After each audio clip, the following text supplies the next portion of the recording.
जयदेव जी ने ऐसा ही उनके बारे में बताया। और साधु महात्मा भी ऐसा ही बताते हैं कि साधु वेश में जो महात्मा कोई ठग वगैरह आ भी जाते हैं तो उनको भी साधु ही समझते हैं। इस प्रकार जयदेव जी ने बिगड़ी बात को भी ऐसी बनाकर समझाकर कहा जिससे कि संत वेश में राजा को श्रद्धा ना हो। नहीं तो राजा को यदि यह शंका हो जाती कि साधु वेश में चोर ठग भी घूमते हैं तो वह साधु सेवा ही बंद कर देता। चतुर लोग बिगड़ती हुई बात भी बना लेते हैं। भगवान के भक्त जयदेव जी ऐसे ही उनको साधु ही मानते थे और साधु के दर्शन के फल का जो उनको लाभ प्राप्त हुआ वही उनको धन की इच्छा थी, धन मिल गया। जैसे भी हुआ साधु के दर्शन से जो फल मिलना चाहिए उनको मिला। ऐसे एक कालिदास जी का दृष्टांत आता है। एक बार श्री कालिदास जी एक गरीब गडरिया को राजा से कुछ पैसे दिवाने के लिए ब्राह्मण की पोशाक पहनकर राज दरबार में ले गए और पूछने पर अपना गुरु बताए। राजा ने सिंहासन पर बिठाकर पूजन करके बहुत बहुत भेंट पूजा की। थोड़ी देर बाद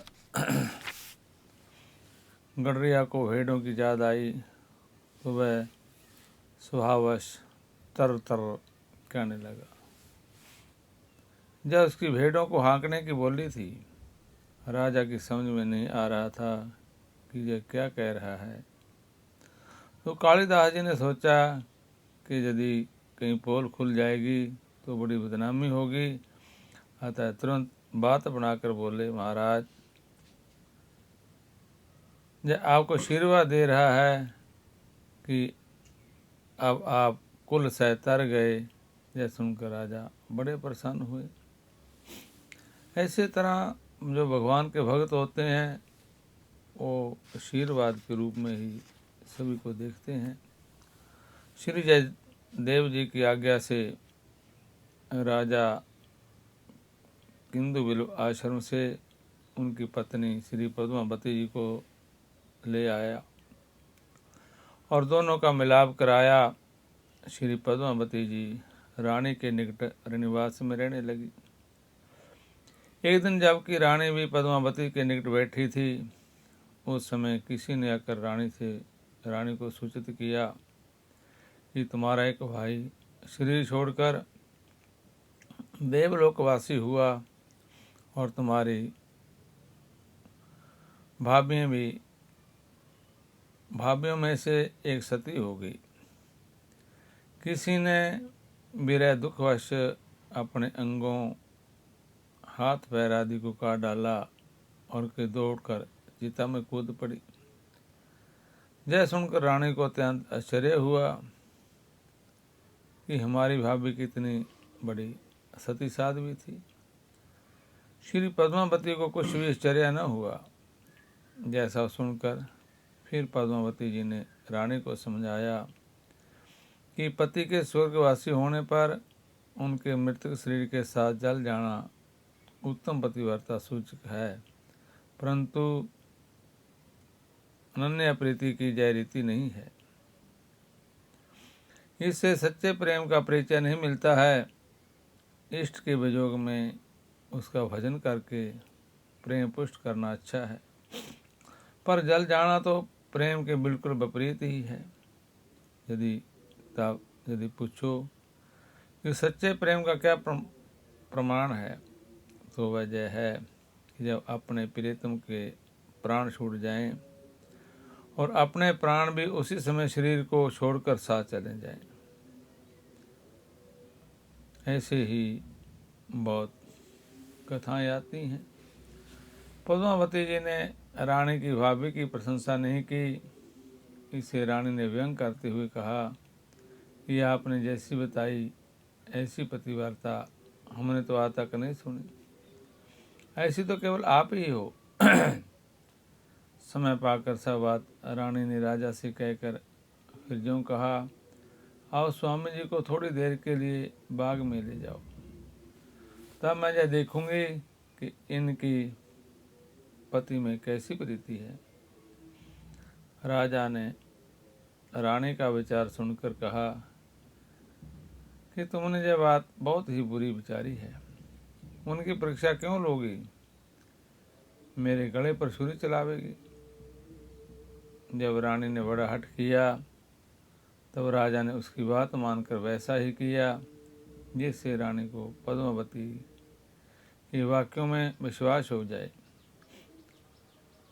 राजा के साथ स्वामी जी के बाग में चले जाने पर रानी की सिखाई हुई दासी ने आकर पद्मावती को सुनाया कि स्वामी जी भगवान के धाम को चले गए। यह सुनते ही रानी और समीप बैठी हुई स्त्रियां दुख प्रकट करने के ढोंग को रचकर धरती पर लौटने और रोने लगी। थोड़ी देर बाद भगत वधू पद्मावती बोली, अजी रानी जी, मेरे स्वामी जी तो बहुत अच्छी तरह से हैं, उन्हें कुछ नहीं हुआ है, तुम अचानक ही इस प्रकार क्यों धोखे में आकर डर रही हो। ऐसे ही कुछ दृष्टांत आते रहते हैं। कैकेयी जी तथा उनकी माता का दृष्टांत ऐसे ही है। श्री कैकेयी जी ने अपने प्रेम वश में महाराज श्री दशरथ जी को फंसाकर जय वरदान मांगा कि सुनो प्राणपति भावत जी का देहु एक बार भरत ही टीका। मांगो दूसर वर कर जोरी, प्रभु नाथ मनोरथ मोरी। तावस वेश विशेष उदासी, 14 वर्ष राम वनवासी। श्री भरत राज्य पर तो किसी को कोई आपत्ति नहीं थी, परंतु राम वनवास सबको सर्वथा निष्कारण एवं निष्प्रयोजन लग रहा था। अतः सभी ने कैकेयी को समझाया, परंतु स्त्री स्वभावश वह ऐसी हट कर गई कि किसी की भी कुछ नहीं सुनी।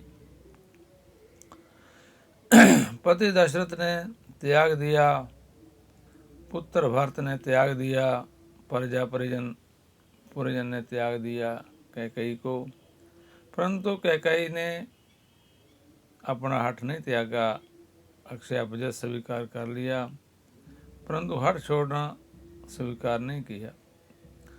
श्री रामचरितमानस में यह प्रसंग बड़े विस्तार से वर्णन किया गया है।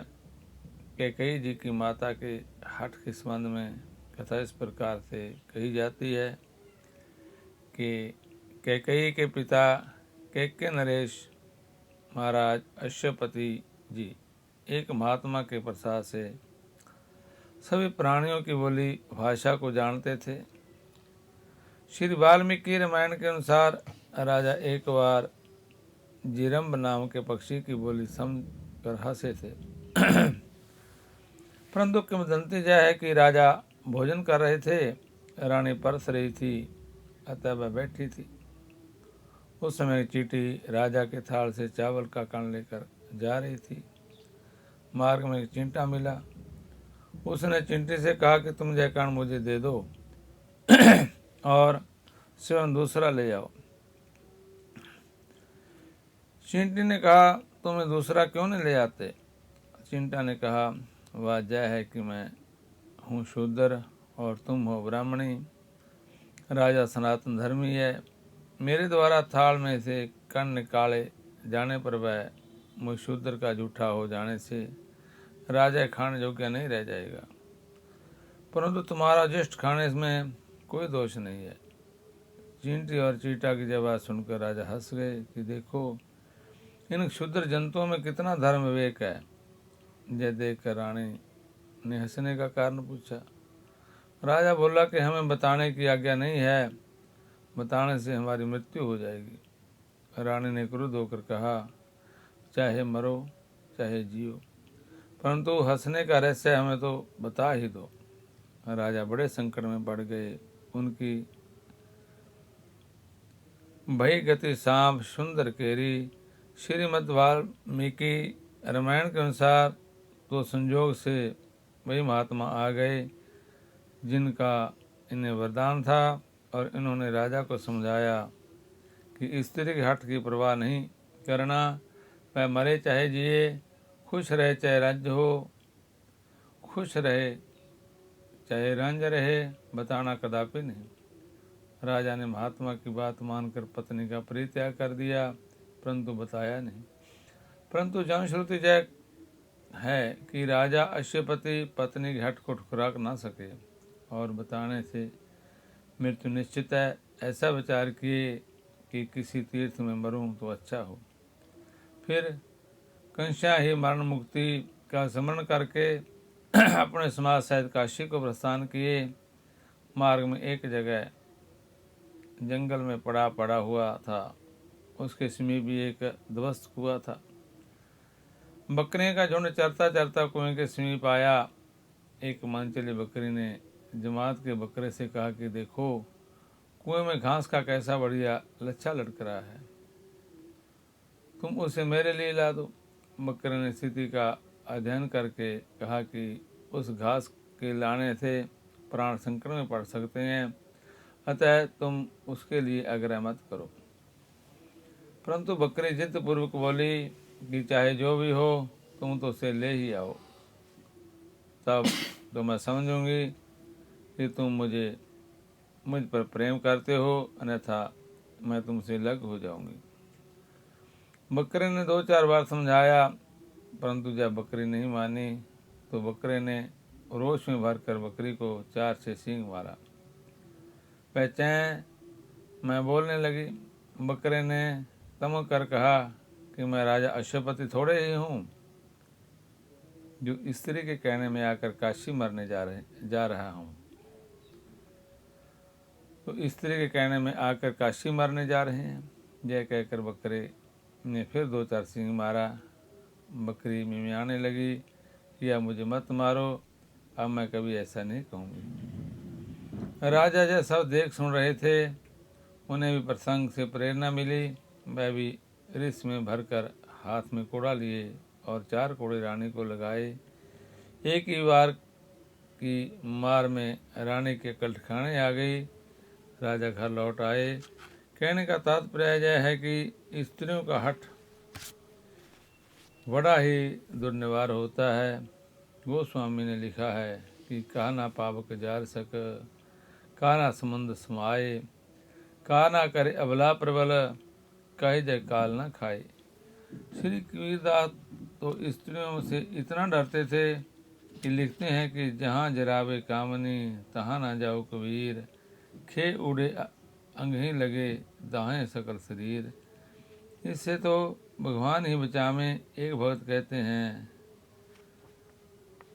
साधो जा कामनी ऐसी रे, राजा रंग सभी के घर में भाग नहीं है कि बैठी रे।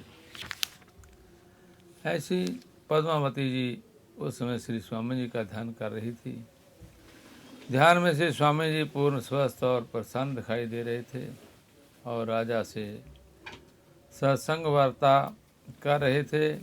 अतः वह बोली कि वह तो हैं बहुत निके। प्रणाम स्वरूप पद्मावती जी के सामने रानी की जय जाल था जी व्यर्थ गई। जैसे किसी बड़े सिद्ध के सामने कि सामान्य चेटकी का चेटक नहीं चलता। इस पर दृष्टांत श्री मथुरा दास जी का ऐसे ही देते हैं। बहुत से दृष्टांत आते हैं कि रानी की माया का पद्मावती पर कुछ भी प्रभाव नहीं हुआ, भेद खुल गया। इससे रानी को बड़ी भारी लज्जा हुई। जब कुछ दिन बीत गए तो फिर दूसरी बार रानी ने उसी प्रकार की तैयारी करके माया जाल रचा। श्री पद्मावती जी अपने मन में समझ गई कि राजा भगत है, उसकी जय रानी मेरी परीक्षा लेना चाहती है तो परीक्षा दे ही देना चाहिए। इस बार जैसे ही किसी दासी ने आकर कहा कि अजी स्वामी जी तो प्राप्त हो गए, वैसे जटपति प्रेम से परिपूर्ण होकर श्री पद्मावती जी ने अपना शरीर छोड़ दिया। इनके मृतक शरीर को देखकर रानी का मुख कांति विहीन सफ़ेद हो गया। राजा आए और उन्हें जब जैसा जाना तो कहने लगे कि इस स्त्री के चक्कर में आकर मेरी बुद्धि भी भ्रष्ट हो गई।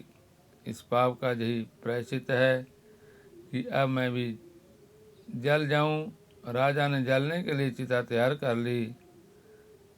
श्री जयदेव जी को जब जैसा समाचार मिला तो वह दौड़कर वहाँ आए और मरी हुई पद्मावती को तथा मरने के लिए तैयार राजा को देखा। राजा ने कहा कि इनको मृत्यु मैंने ही दी है। जयदेव जी ने कहा तो तुम्हारे जलने से जीवित नहीं हो सकती, अतः तुम मत जलो। यह सत्य प्रेम का ज्वलंत उदाहरण भई मेरी मति हीनी है। स्त्रैण पुरुष की बुद्धि मारी जाती है, यथा बुद्धि बल शील सत सब मीना बंसी समतिये कहीं परवीना।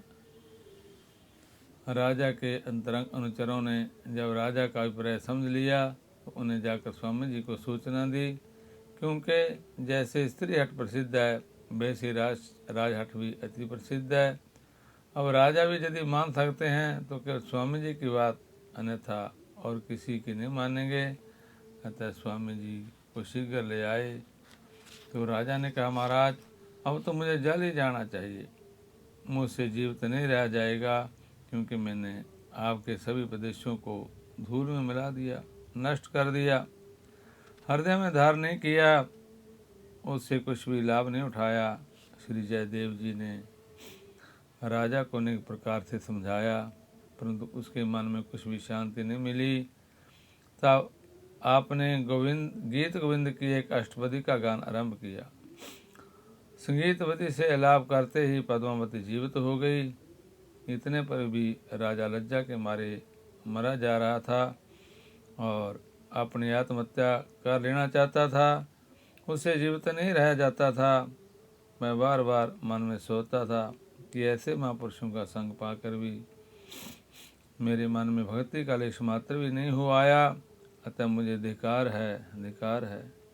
श्री जयदेव जी ने समझा बुझाकर राजा को शांत किया और किंदु बिल्लू ग्राम को चले आए। श्री प्रिय दास जी कहते हैं कि संतों से जैसा कुछ मैंने सुना था वैसा ही चरित्र का गान किया है। यह आत्मा इस काल में भी ना जन्मता है और ना मरता है, अथवा ना यह आत्मा होकर फिर होने वाला है, क्योंकि यह आत्मा नित्य शाश्वत और पुरातन है। शरीर के नाश होने पर भी इसका नाश नहीं होता।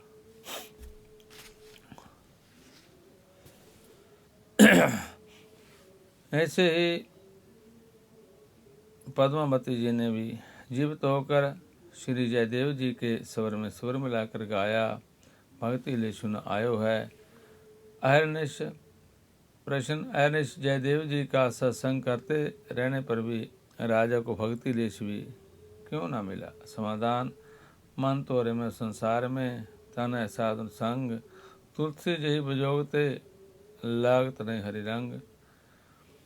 ऐसे ही जयदेव जी ने जैसे तैसे राजा को समझाकर अवखाद से रोका और स्वयं विचार किया कि अतः निज ग्राम किंदु बिल्लू आए। यदि जहाँ कोई शंका करे कि राजा की तो श्री जयदेव जी में बड़ी प्रीति थी और रानी के कहने से जो भूल की थी उसका उसे बड़ा पश्चाताप था, और श्री जयदेव जी संत थे, फिर राजा को छोड़कर क्यों चले गए। समाधान ये है कि सब कुछ होने पर भी जय जो महाअशुभ घटना घट गई वह न राजा को भूल सकती है न श्री जयदेव जी को ही, और इसकी स्मृति बनी रहने से सत्संग में रस नहीं आ सकता, अतः चले गए। इस पर एक सर पर ब्राह्मण का दृष्टांत है। एक शास्त्र पुराण के प्रांगण विद्वान ब्राह्मण थे। एक बार धन के अभाव में उन्होंने कई जगह कथा के प्रस्ताव भेजे, परंतु कहीं से संतोषजनक उत्तर न मिला। तब उन्होंने एकांत में बैठकर भगवान को ही कथा सुनाने का निश्चय किया और पोथी लेकर जंगल में जाकर एक परम रमणीय स्थान देखकर वहीं कथा कहना प्रारंभ कर दिया। कथा स्थल के समीप ही एक सर्प की वामी थी। कथा प्रारंभ होते ही सर्प ने वामी से निकलकर बड़े प्रेम से कथा सुनी और चलते समय पंडित जी को एक मोर भेंट करके प्रार्थना की कि आप नित्य आकर कथा सुनाया करें। आपको रोज दक्षिणा मिलेगी और मुझे कथा का आनंद। लेकिन यह बात कोई तीसरा प्राणी न जान पावे, नहीं तो अनिष्ट हो जाएगा। श्री पंडित जी ने स्वीकार कर लिया। अब पंडित जी के दिन आनंद से बीतने लगे। कुछ दिन तक यह कर्म लगातार चलता रहा। तदुपरांत पंडित जी कुछ अस्वस्थ से हो गए। तब वह विचार करने लगे कि मैं तो अब जहाँ जाने में समर्थ हूँ और यदि नहीं जाता हूँ तो एक मोर का रोज घाटा लगता है। अतः लोभवश पंडित जी ने सर्प के मना करने पर भी अपने पुत्र को सवाल समझाकर कथा कहने भेजा और सावधान कर दिया कि खबरदार, तुम यह बात किसी को नहीं बताना। अब पंडित जी की जगह पर पुत्र कथा कहने लगा। सर्पूर्वत कथा सुनता और दक्षिणा देता रहा। एक दिन ब्राह्मण पुत्र कथा कहने जा रहा था। रास्ते में उसका मित्र मिला। उसने हट करके इससे जाने की बात पूछी तो इसने मित्र के दबाव में आकर संपूर्ण वृत्तांत बता दिया। मित्र ने कहा, तुम रोज व्यर्थ में आने जाने का कष्ट क्यों करते हो? और सर्प का क्या भरोसा, वह काल रूप होते हैं।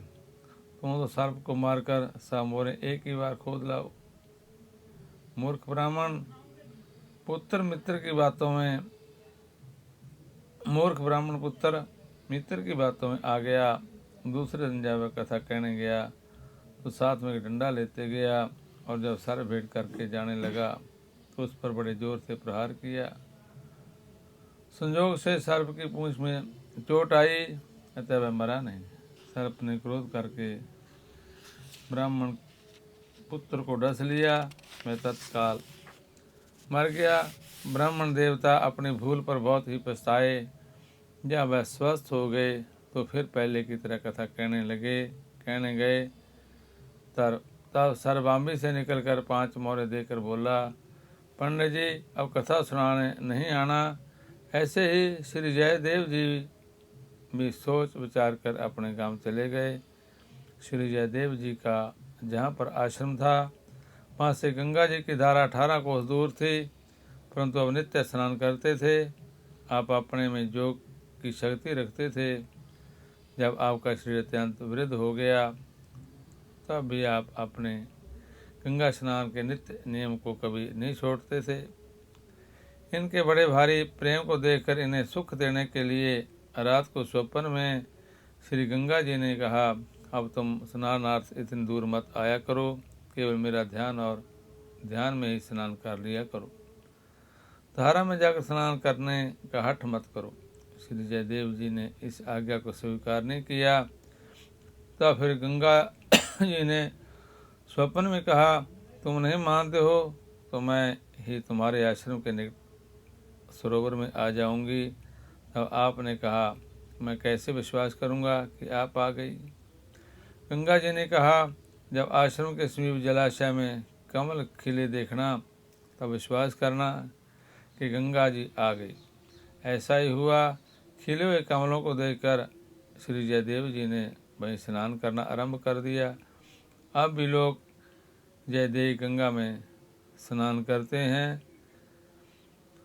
ऐसे ही गंगा जी वहाँ पधारी और झूठ मूठ में परधारी हैं। वह गंगा जी के तट पर भी प्यासे मरते रहते हैं और सुरसरी तीर बिन दुख पाई है। इस पर दृष्टांत 56 भोगों का एक साधु का देखिए।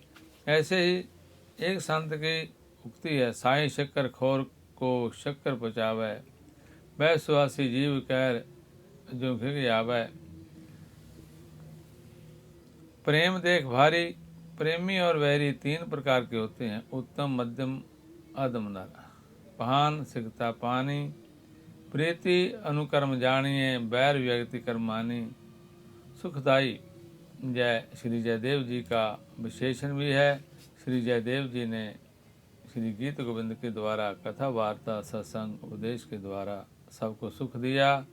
स्वयं असहाय कष्ट सह करके अपने को कष्ट पहुँचाने वाले चोरों को भी सुख दिया। वर्ण आया है कि जीवन के अंत काल में श्री जयदेव जी अपनी परम साध्वी पत्नी श्री पद्मावती जी एवं कुछ सत्संगियों को साथ लेकर श्री वृंदावन चले आए और भगवान के नित्य विहार का अवलोकन करते हुए दंपति इस पांच भौतिक देह को त्याग कर श्री प्रिया प्रीतम जी की नित्य लीला में लीन हो गए। ऐसे ही भक्त जयदेव थे जिनको क्रोध का पता ही नहीं था और वो लोगों पर बहुत दया करते, कीर्तन सुनाते। अब भी श्री गीत गोविंद में इतनी शक्ति है कि जो भी इनका नित्य नियम से रोजाना पाठ करते हैं उनको कहीं ना कहीं भगवान के दर्शन होते रहते हैं और कीर्तन करते रहते हैं। ऐसे ही भक्त जयदेव जी हुए और लोगों को कीर्तन में लगाया। श्री कृष्ण गोविंद हरे मुरारे, हे नाथ नारायण वासुदेव। श्री कृष्ण गोविंद हरे मुरारे, हे नाथ नारायण वासुदेव।